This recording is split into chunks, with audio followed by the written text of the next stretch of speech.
You just got saved, gave your life to Christ. I was in that service. It was so beautiful, so beautiful.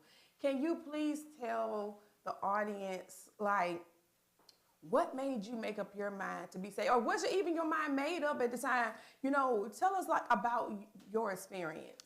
So, this is the second time I have been saved. I was a backslider, but the Lord, He is married to the backslider. That's right. Amen.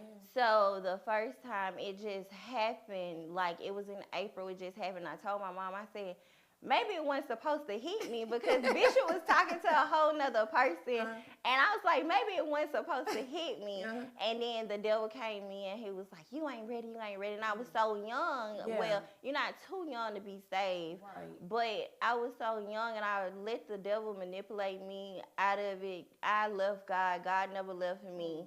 And so the second time I have been running. I was running and running and running. And then Sister Juanita, she'll come messing with me, and I'll be like, oh my goodness, she coming.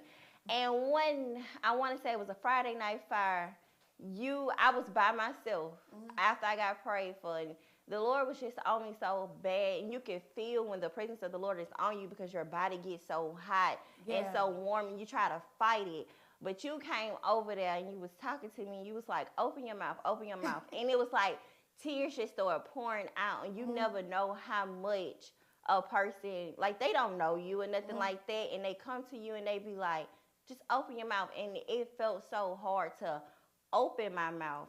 So I was like, you know what, I'm just gonna keep running. I'm young, I'm finna live life. Me and my husband, we out here, we finna live life. We still young. But we call ourselves trying to go to the club one night. I stayed in there for 2 minutes. I said, this ain't for me. What am I doing up in here?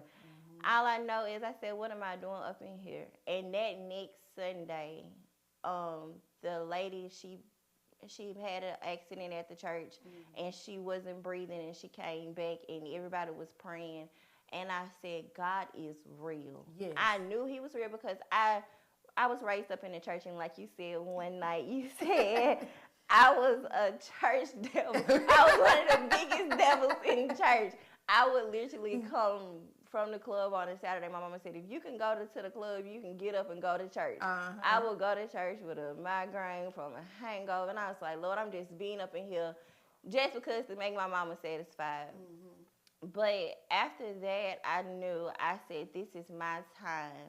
This is my time. I have to live for God. This is nothing. There's nothing